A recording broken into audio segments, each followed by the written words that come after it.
Britain needs a Chancellor who believes in Brexit, says CHRIS Roycroft-Davis. No discussion on the grubby state of politics today would be complete without a quote from Marx. Not Karl Marx, father of communism, but Groucho Marx, father of satirical one-liners. He summed up the way too many politicians think when he declared, "Those are my principles, and if you don't like them, well, I have others." Few people who have climbed the slippery pole of politics are more adept at facing two ways at once than the man who unfortunately occupies the second highest office in the land. Chancellor Philip Hammond. Business guru John Longworth calls him Flip-Flop Phil for changing his mind on key issues concerning the EU and the economy, and demands he be sacked because of the damaging effect his anti-Brexit attitude is having. There is only one thing on which Hammond's mind is firmly made up. He will never be shifted from his conviction that the EU is the greatest thing since sliced bread, and that leaving will cause Britain to self-destruct. He will never flip-flop on his adulation of the European project, however undemocratic and inward-looking it is. He is an arch-remainer in a cabinet that is tasked with making sure that leave means leave. Seldom has there been a more glaring example of the wrong man being in the wrong job at the wrong time.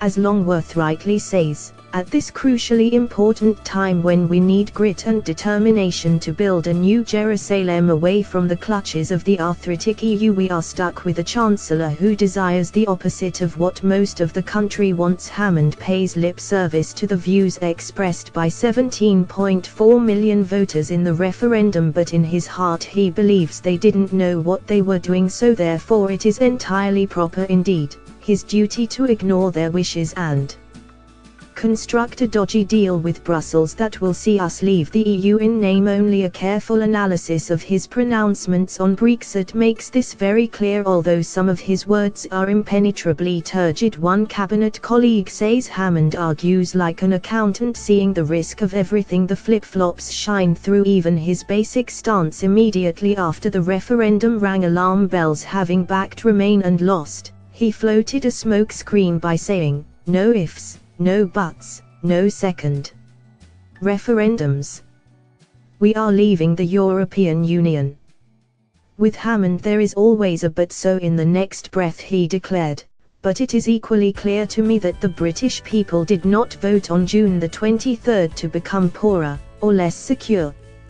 He is right, of course we voted to become independent, sovereign and free. Most of us accepted there might be short-term pain, but we knew that if the government put its heart and soul into it, Brexit would transform this country and be the spark that ignited a golden future." Hammond's trouble is that, like his predecessor, George Osborne, he has no soul. At every turn everything is painted black in the hope that Brexit can be undermined, and if not reversed, then at least watered down to the point where it will be like political homeopathy, 1 part innovation to 1,000,000 parts stagnation.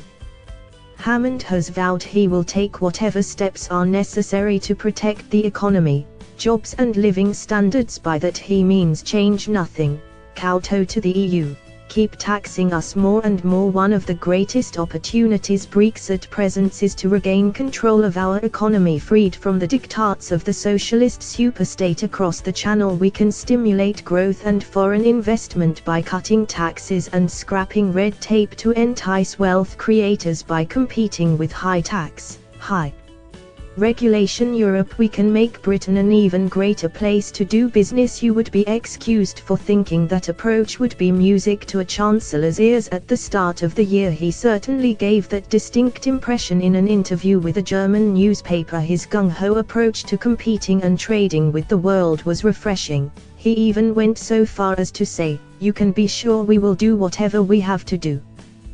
The British people are not going to lie down. We will change our model, and we will come back, and we will be competitively engaged." It was all nonsense, of course.